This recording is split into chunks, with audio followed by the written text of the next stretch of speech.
नमस्कार, शुभ प्रभात विद्यार्थी मित्रों।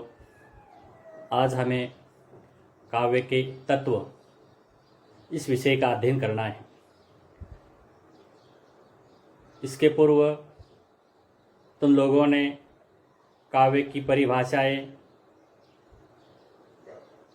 काव्य के हेतु, काव्य के प्रयोजन, फिर वो भारतीय दृष्टि से तथा पाश्चात्य दृष्टि से समझ लिए।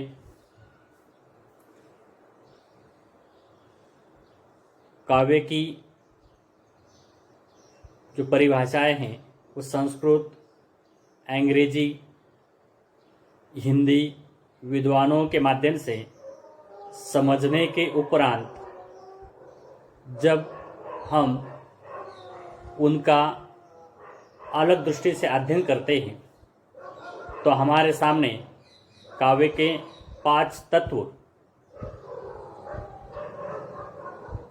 दिखाई देते हैं।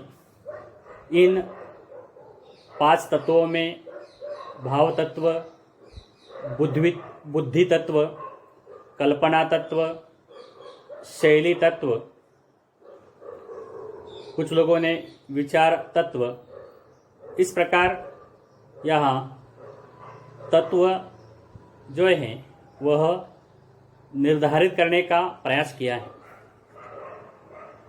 इन तत्वों के संदर्भ में हमें संस्कृत के जो आचार्य हैं, आचार्य विश्वनाथ की जो परिभाषा है उसको देखना होगा। उसमें उन्होंने कहा था वाक्यम रसात्मक काव्यम, यानी रसयुक्त वाक्य क्या है?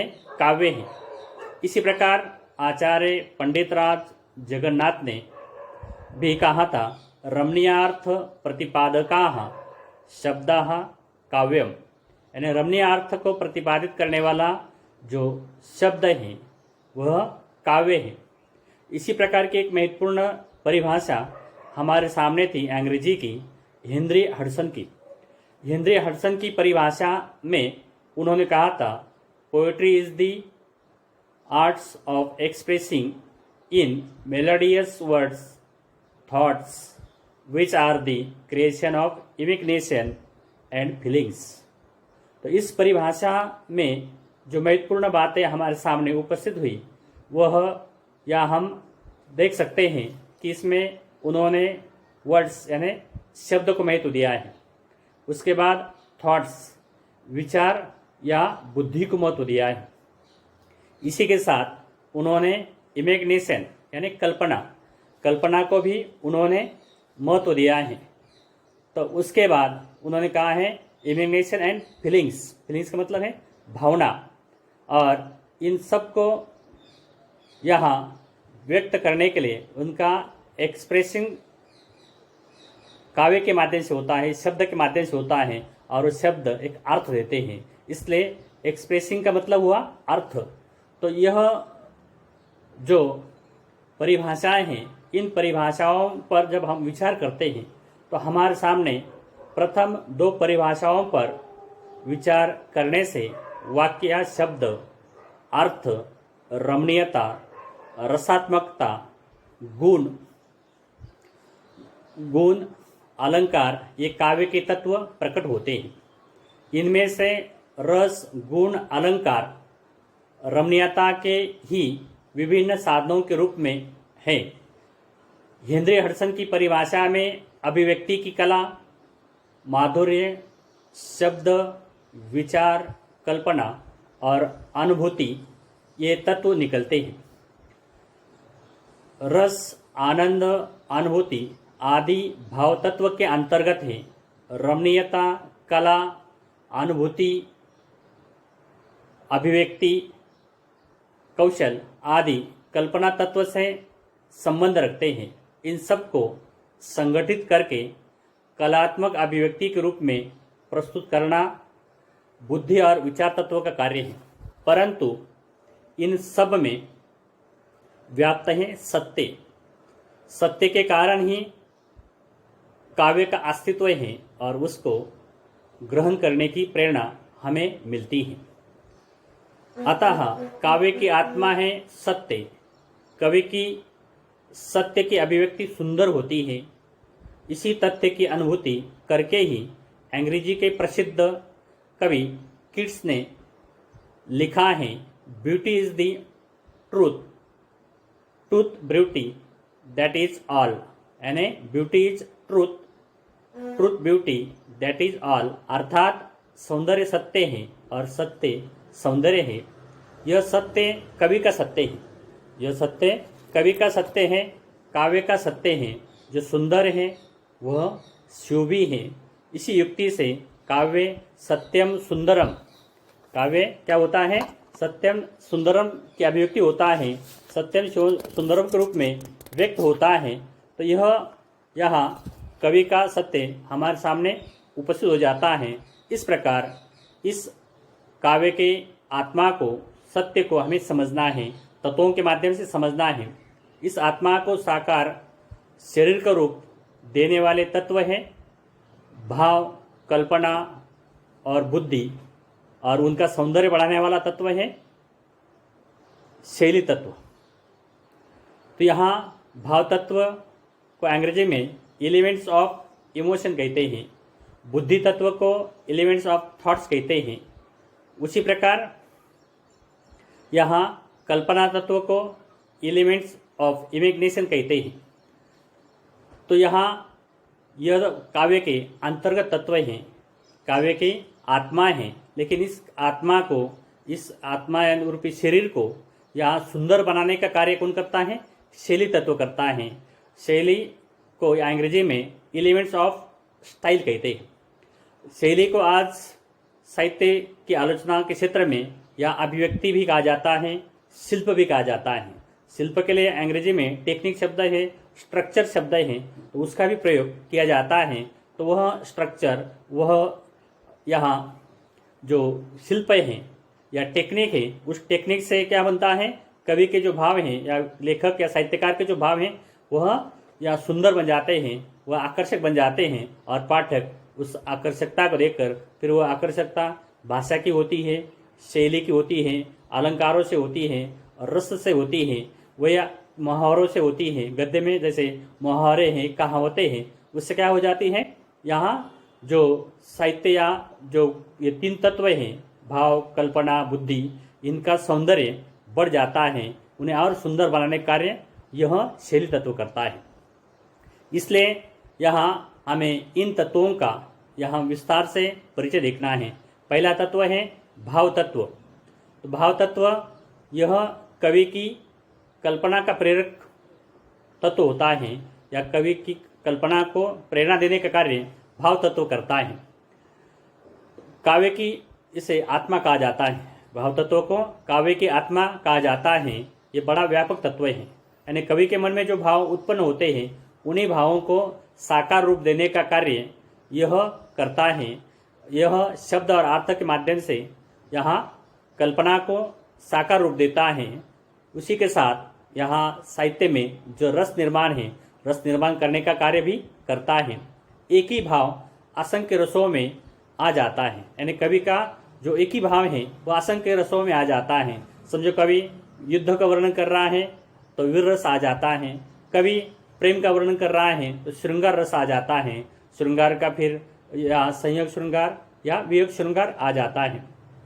तो इस तरह यहाँ भाव तत्वों में यहाँ कवि जो भाव हैं वो भाव व्यक्त करता है, उसमें रसों का ध्यान रखता है, उसमें शब्द और अर्थ का ध्यान रखता है और अपने भाव को साकार रूप देने का प्रयास करता है।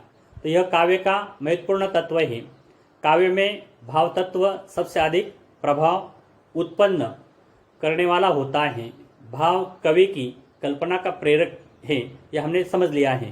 भाव क्या है? कवि की कल्पना का प्रेरक है। भाव की तीव्रता अभिव्यक्ति की उद्दीपक होती है। भाव का बड़ा व्यापक महत्व है। यह पाठक और श्रोताओं पर भी संस्कार करता है, यानी कवि के जो भाव होते हैं वही भाव पाठक या श्रोताओं पर संस्कार करते हैं, एक प्रकार से उनके मन पर यहाँ असर करते हैं। तो यह एक प्रकार से संस्कार, यानी साहित्य हमेशा सहित करने का कार्य करता है, संस्कार देने का कार्य करता है, तो वहाँ भाव तत्व बहुत महत्वपूर्ण है। तो संस्कार करने का कार्य यह करता है, भाव को साकार रूप देने वाले शब्द, अर्थ और कल्पना, यही जो तत्व हैं, यानी यह उसके आधार हैं, तो वह उसे साकार रूप देते हैं। और कवि अनेक शब्दों के माध्यम से यहाँ अनेक प्रकार के, जैसे हमने पहले देखा कि रस निर्माण करता है, और उस रस को अनुभूत कर पाठक उसका आनंद लेते हैं। तो वह रस निर्माण का कार्य यहाँ इस भाव तत्व के माध्यम से होता है। और काव्य के लिए रस निर्माण आवश्यक है। रस निर्माण भाव, विभाव, संचारी भाव से होता है। भाव स्थान परिवर्तन करने वाले होते हैं।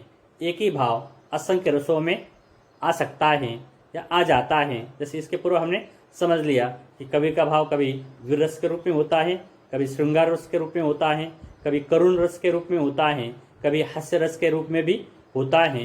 तो इस तरह यह काव्य का महत्वपूर्ण तत्व है।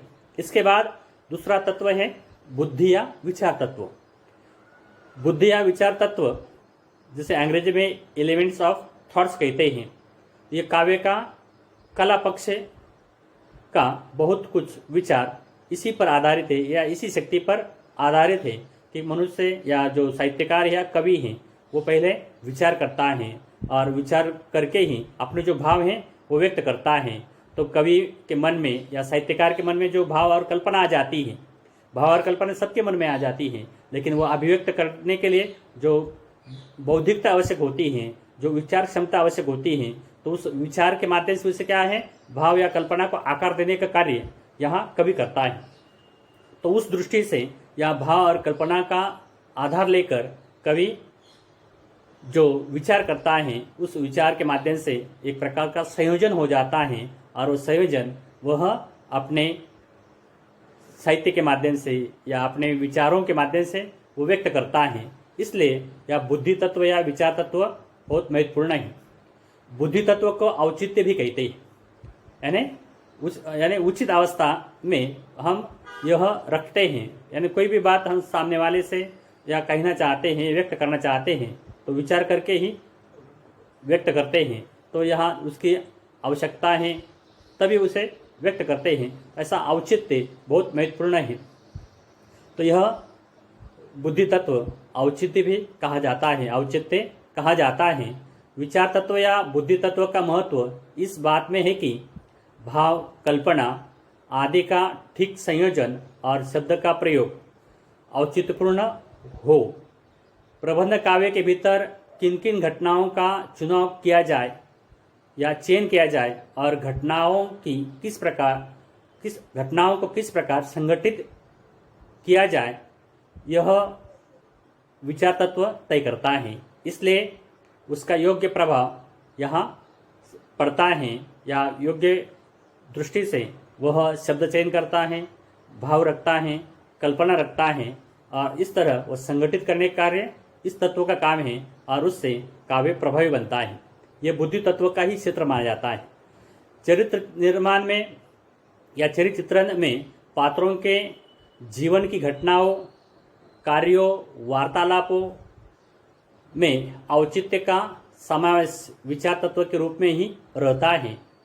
काव्य का कला पक्ष बहुत कुछ बुद्धि तत्व या विचार तत्व की शक्ति पर आधारित है। चमत्कार का संबंध केवल भाषा से ही नहीं बल्कि भाव से भी प्रकट होता है। इसलिए वह चमत्कार रखने के लिए विचारपूर्वक या विचार तत्व के माध्यम से कवि उसे रखने का प्रयास करता है। इस प्रकार यहाँ भाव और कल्पना का संयोजन रखने का कार्य विचार तत्व के माध्यम से होता है। अगला काव्य का तत्व है कल्पना तत्व। कल्पना को सृष्टि भी कहा जाता है, कल्पना को प्रतिभा कहा जाता है, कल्पना को सृजन की क्षमता भी कहा जाता है। अर्थात अप्रत्यक्ष का मानसिक प्रत्यक्षकरण या रूप और सौंदर्य की सृष्टि करने वाला जो तत्व है वो कल्पना तत्व है। इसलिए उसे शक्ति भी कहा गया है, उसे प्रतिभा भी कहा गया है। यहाँ जो कल्पना तत्व है वह जो अप्रत्यक्ष है, उसे प्रत्यक्ष करने का कार्य करता है। जैसे इसके पूर्व तुम लोग समझ गए हैं कि जहाँ न जाए रवि वहाँ पहुँचे कवि। जहाँ रवि की किरण नहीं पहुँच सकती वहाँ कवि की कल्पना जाकर जो काया में छाया हैं या जो कुछ उसके अंदर हैं वो निकालने का प्रयास, यहाँ ढूंढने का प्रयास कवि कल्पना के सहारे करता है। इसलिए यह उक्ति इस तत्व के माध्यम से साहित्य के लिए, काव्य के लिए, कवि के लिए लागू होती है। तो यहाँ कल्पना को इसलिए प्रतिभा भी कहा जाता है। यह रूप सृष्टि करने वाली शक्ति है। कल्पना से ही मनुष्य नए नए जो सृजन है, निर्माण है, वो करता है। जीवन के विविध दृश्यों को सामने प्रस्तुत करना कल्पना का ही काम है। निराकार वस्तुओं और भावों को आकार देना, तथ्य को चित्रमय बनाना, चरित्र चित्रण करना, भाव जगाने वाले चित्र अंकित करना कल्पना के द्वारा ही संभव होता है। अतीत को वर्तमान बनाना और प्रत्यक्ष को प्रत्यक्ष करना और जीवन के अनुभव और ज्ञान को एक निश्चित रूप प्रदान करना कल्पना का ही कार्य है। कल्पना ही कवि को वह दिव्य दृष्टि देती है जिससे वो भविष्य में क्या होने वाला है इसका चित्रण करता है। यानी कल्पना ही कवि को वो दिव्य दृष्टि देती है कि आज जो वर्तमान की स्थिति है तो भविष्य में क्या होने वाला है। आप लोगों ने बहुत सारे ग्रंथ देखे होंगे, बहुत सारे महाकाव्य देखे होंगे कि वह जो महाकाव्य है उसमें जो जीवन घटित हुआ है, उसमें जो चरित्रण हुआ है, उसी प्रकार का जो जीवन है वह हमें आगे चलकर दिखाई देता है। यानी जैसे महाभारत है तो महाभारत कई हजार साल पूर्व लिखा गया है, लेकिन आज भी उसी प्रकार की परिस्थितियां हैं, उसी प्रकार जीवन में, समाज में घटित होते हुए हमें दिखाई देता है। तो ऐसा लगता है कि ये तो महाभारत में ही लिखा गया है तो और उसके बाद घटित हो रहा है। तो वह कवि की कल्पना थी, वह भविष्य का दृष्टा होता है और भविष्य दृष्टा होकर वह इस प्रकार का वर्णन करता है और आगे चलकर उसी प्रकार होता है, आगे चलकर उसी प्रकार हो जाता है। तो ऐसी जो रचनाएं हैं वो कालजयी बन जाती हैं और इन रचनाओं के माध्यम से यहाँ समाज को अपना जो वर्तमान है, अपना जो जीवन है उस साहित्य में दिखाई देता है। इसलिए साहित्य को प्रतिबिंब भी कहा जाता है, जीवन का प्रतिबिंब भी कहा जाता है, साहित्य को जीवन का आईना भी कहा जाता है। तो ऐसा अपना जो जीवन है वह हमें साहित्य में दिखाई देता है। इसलिए यह जो भविष्य में क्या होने वाला है, भविष्य में आगे चलकर मानव जीवन का, सृष्टि का क्या होगा, इस तरह के महान विचार भी, यहाँ महान संकेत भी साहित्यकार देता है और उसके पीछे उसकी एक कवि की कल्पना या एक कवि की प्रतिभा शक्ति कार्य करती है। और ऐसे महान जो कवि हैं, महान जो साहित्यकार हैं इस संसार में आते हैं और वह जो भविष्य में घटित होने वाला है उसे अंकित कर जाते हैं और इससे हमें यहाँ भविष्य की जो दृष्टि है, भविष्य में क्या होने वाला है इसका परिचय मिल जाता है। इस दृष्टि से कवि के लिए कल्पना शक्ति बहुत महत्वपूर्ण है या साहित्यकार के लिए कविता शक्ति बहुत महत्वपूर्ण है। उससे ही वह यहाँ नवनिर्माण करता है, इसीलिए उसे क्रिएटिविटी कहा जाता है, रचनात्मकता कहा जाता है। कवि कल्पना के द्वारा ही जो रचनात्मक कार्य है वो निर्माण करता है और जो आज नहीं है वो हम साहित्य में देख सकते हैं। जैसे महाभारत के बारे में कहा जाता है, जो भारत में नहीं है वो महाभारत में है। कितने वर्ष पूर्व ये रचना लिखी गई है, लेकिन लोग क्या कहते हैं कि जो भारत में नहीं है वो महाभारत में है। तो इस तरह यह कवि ने वर्णित किया है। इसी प्रकार रामायण हो या अन्य भारतीय ग्रंथ हो, उन ग्रंथों में भी यहाँ जो कवि की कल्पना है, कल्पना शक्ति, प्रतिभा शक्ति कार्य करती है। तो कवि कालिदास के भी ऐसी ही रचनाएं हैं। उन्होंने हमारे भारतीय जीवन को, भारतीय सौंदर्य, प्राकृतिक सौंदर्य को वर्णित किया है, लेकिन जब हम देखना चाहते हैं इस भारतीय सृष्टि में तो वो सौंदर्य हमें मिलता नहीं है। तो ऐसी कल्पना करके भारतीय सौंदर्य को या भारतीय प्राकृतिक सौंदर्य को वर्णित करने का कार्य यहाँ एक प्रकार से कवि कालिदास ने किया है। उन्होंने अन्य भी पौराणिक ऐतिहासिक आधार लेकर यहाँ घटनाएं लिखी हैं, लेकिन प्राकृतिक सौंदर्य के बारे में जब हम देखते हैं तो वहाँ कवि की कल्पना यहाँ हमें दिखाई देती है, वो प्रतिभा क्षमता या प्रतिभा शक्ति दिखाई देती है। इसलिए यह कल्पना तत्व यहाँ महत्वपूर्ण है।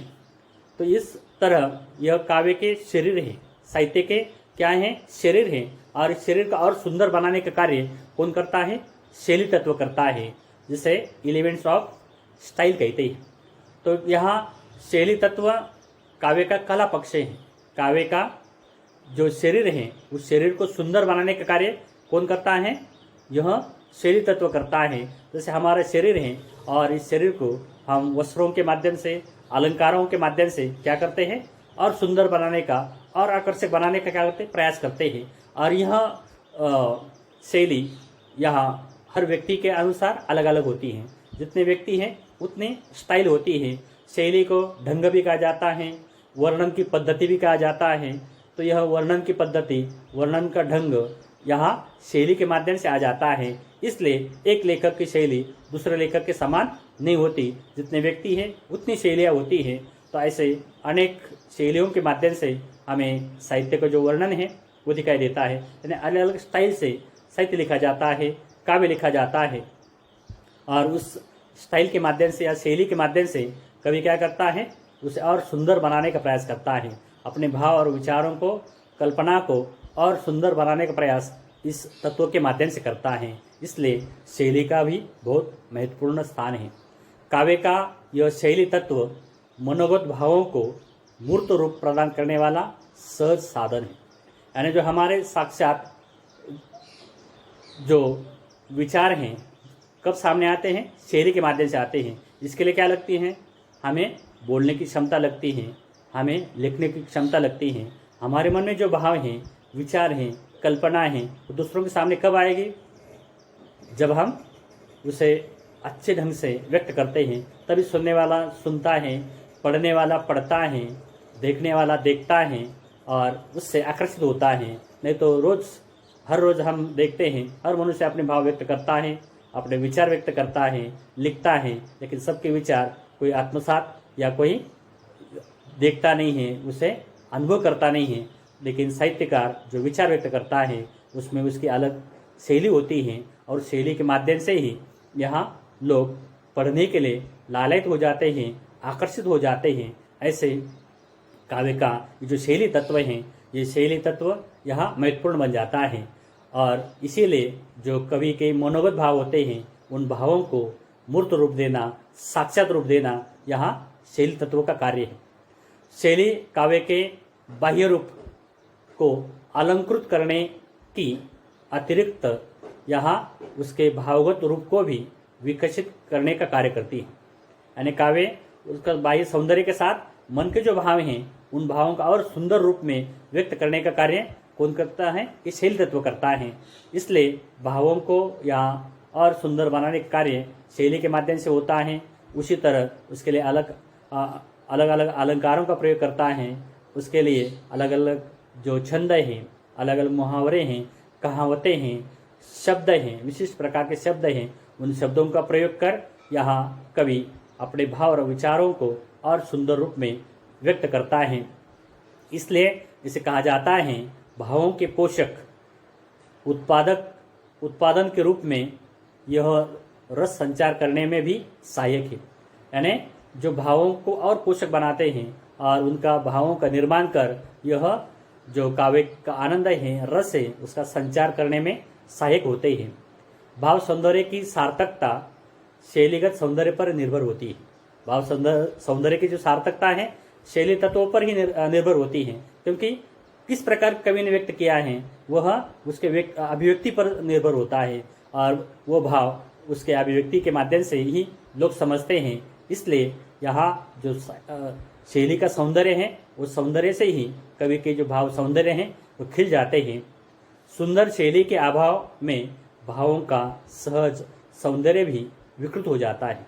यानी जो सुंदर शैली का अभाव है, यानी बहुत सारे लोग कविता लिखना चाहते हैं, बहुत सारे लोग कविता करना चाहते हैं या साहित्य लिखना चाहते हैं। आप लोग भी कभी कभी सोचते होंगे मैं भी कविता करूँगा, मैं भी कुछ लिखूँगा, लेकिन उसके लिए जो शैली सौंदर्य चाहिए, अभिव्यक्ति कौशल चाहिए या व्यक्त करने के जो अनुभव चाहिए वह अनुभव न होने के कारण यहाँ हम कभी कभी काव्य लिखते हैं, कुछ शब्द दोहराते हैं, लेकिन वह कविता नहीं बन सकती, वो साहित्य नहीं बन सकता।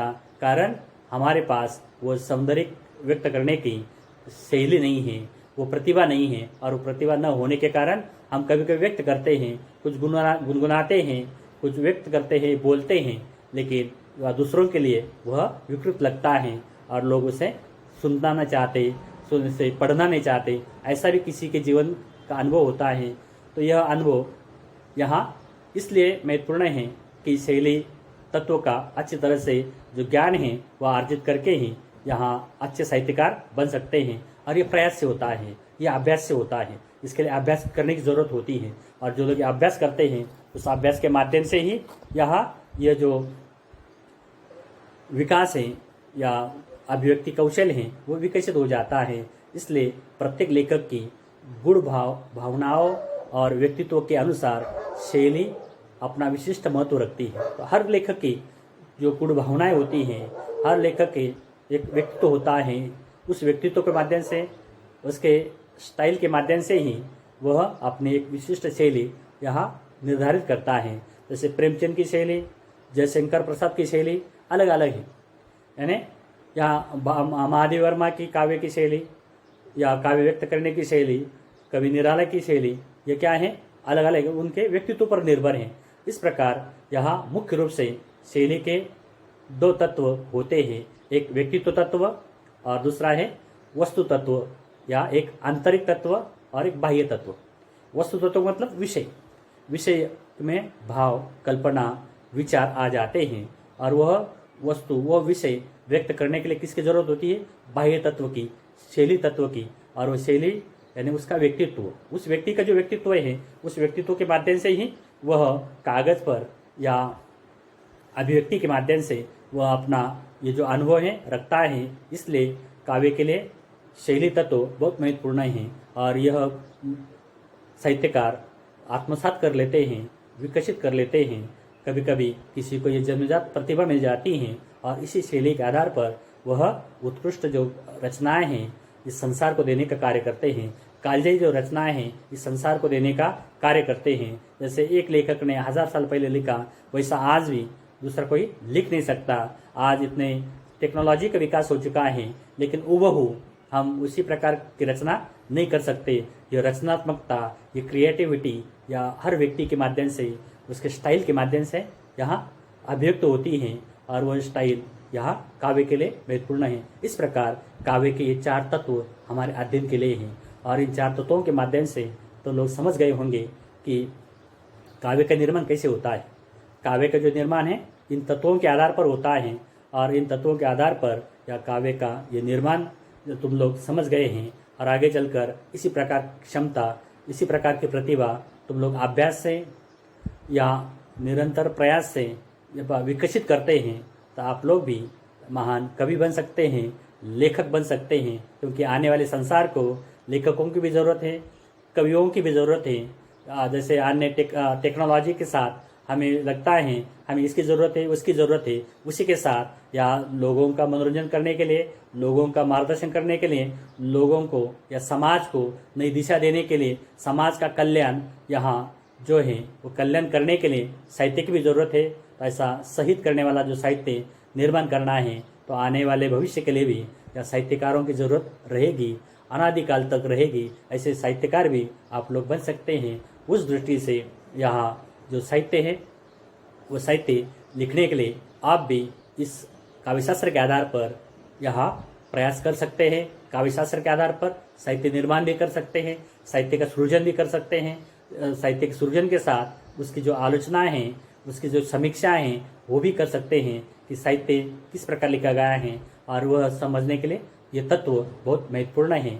इस दृष्टि से आज मैं यह मान लेता हूँ कि आप लोग काव्य के जो तत्व है वो अच्छी तरह से समझ गए हैं। और इसके लिए और आपको कोई जानकारी चाहिए आप गूगल क्लासरूम के माध्यम से भी प्रश्न कर सकते हैं, व्हाट्सएप के माध्यम से प्रश्न कर सकते हैं और उस माध्यम से आपको इसकी जो अलग जानकारी है और जानकारी है वो देने का प्रयास होगा। और अपनी जो भी समस्याएं हैं, आप मन में जो भी संदेह हैं वो दूर करने का कार्य होगा। तो यहाँ आज हमें इस माध्यम से काव्य तत्व याद रखने हैं, उनका अध्ययन करना है और उस अध्ययन के साथ आगे चलकर इसी प्रकार अपने लिए इनका उपयोग करना है, अपने जीवन के लिए इनका उपयोग करना है। तो आज हम इस तत्व परिचय के माध्यम से यहाँ रुक जाते हैं और मुझे विश्वास है आप इसे अच्छी तरह से समझ गए हैं। तो कोई प्रश्न हो, कोई यहाँ समस्या हो तो आप ज़रूर यहाँ प्रश्न पूछिए, प्रश्न भेजिए। आपके प्रश्नों की, आपके सुझाव, अपने जो विचार हैं किस तरह आपने ग्रहण किए, यानी ये जो काव्य के तत्व हैं वो ग्रहण किए, वह समझने के लिए आपके प्रश्न ज़रूरी हैं। उसी प्रकार आपके मन में अन्य कोई विचार हैं वह लिख कर भेजिए, हम उसकी राह देखते हैं। इस राह के साथ यहाँ रुक जाते हैं। धन्यवाद।